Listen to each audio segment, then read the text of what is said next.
Bonjour à tous.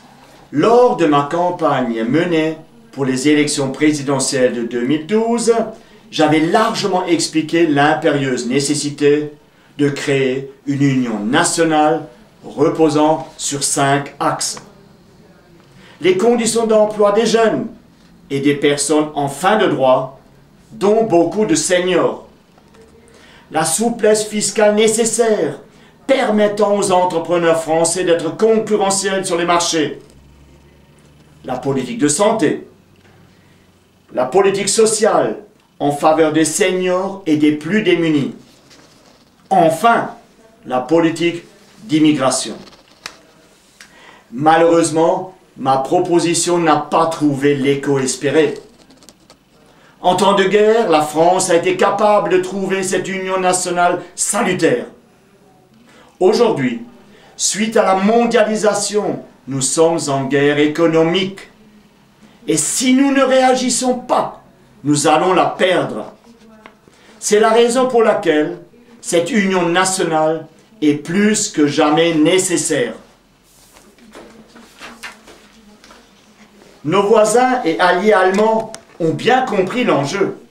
Les deux grands partis, droite et gauche, vont s'allier momentanément afin de résister au mieux à la crise économique mondiale et développer encore plus leur influence en dehors de l'Union européenne. En France, l'exemple de l'écotaxe est édifiant.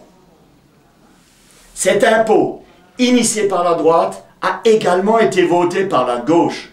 Et tout ce beau monde avait trouvé l'idée excellente. Au premier obstacle, cette belle unanimité vole en éclats. Et nos politiques offrent le triste spectacle d'une France déchirée, chacun rejetant la responsabilité de l'échec sur l'autre. On parle souvent de la réussite de l'Allemagne, où cette taxe existe depuis des années, et rapporte 5 milliards d'euros par an, permettant aux Länder d'investir dans les réseaux routiers et autres moyens de communication. Pendant ce temps, en France, on tergiverse, on hésite, on se querelle et en définitive, on ne fait rien. Le résultat de ces aberrations est une dégradation permanente de l'image de notre pays.